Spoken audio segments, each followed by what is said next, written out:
നിങ്ങൾ സ്വപ്നം കാണുന്നവരാണെങ്കിൽ ഈ 11 കാര്യങ്ങൾ അറിഞ്ഞിരിക്കണം. 1. സ്വപ്നം 3 വിധമുണ്ട് എന്നാണ് ഇബ്നു സിരീൻ റളിയല്ലാഹു അൻഹു പറയുന്നത്. 1. മനസ്സിലെ തോന്നൽ. 2. പിശാചിന്റെ പേടിപ്പിക്കൽ. 3. അള്ളാഹുവിൽ നിന്നുള്ള സന്തോഷവാർത്ത. 2. സ്വപ്നത്തിന് പ്രവാചകത്വവുമായി ബന്ധമുണ്ട്.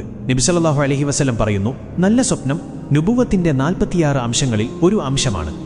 3. നബി സല്ലല്ലാഹു അലൈഹി വസല്ലം തങ്ങളെ സ്വപ്നത്തിൽ കാണാനാവും.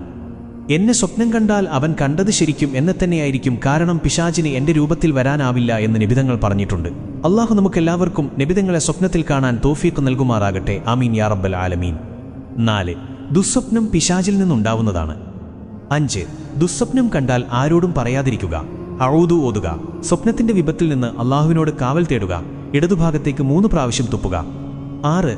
ദുസ്വപ്നം ആരോടും പറയരുത് എന്ന് പറയുന്നതിന്റെ കാരണം, പറയാതിരുന്നാൽ ആ സ്വപ്നം കൊണ്ട് യാതൊരു ദുരന്തവും ഉണ്ടാവുകയില്ലെന്ന് നബി സല്ലല്ലാഹു അലൈഹി വസല്ലം പറഞ്ഞിട്ടുണ്ട്. 7. ദുസ്വപ്നം കണ്ട് പേടിച്ച് ഞെട്ടിയുണർന്നാൽ കിടന്ന സ്ഥലം മാറികിടക്കുന്നത് നല്ലതാണ്.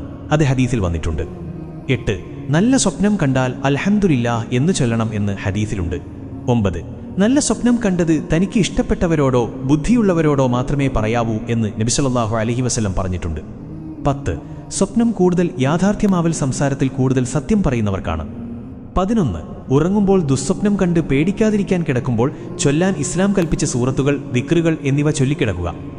ആയത്തുൽ കുർസി, ഇഖ്ലാസ്, ഫലഖ്, നാസ്, സുബ്ഹാനല്ലാഹ് 33, അൽഹംദുലില്ലാഹ് 33, അല്ലാഹു അക്ബർ 33, ബിസ്മിക റബ്ബി എന്ന് തുടങ്ങുന്ന ദുആ എന്നിവയും മറ്റും പതിവാക്കുക. വുളുവോടുകൂടി കിടക്കുക. നമ്മളൊരു അറിവ് മറ്റൊരാൾക്ക് എത്തിച്ചാൽ അവർ ചെയ്യുന്നതിന്റെ പ്രതിഫലവും നമുക്ക് ലഭിക്കും.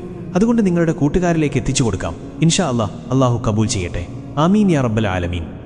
ഇതുപോലുള്ള അറിവുകൾക്കായി ഫോളോ ചെയ്യാനും മറക്കല്ലേ. അസ്സലാമു അലൈക്കും വറഹ്മത്തുള്ളാഹി വബറകാതുഹു.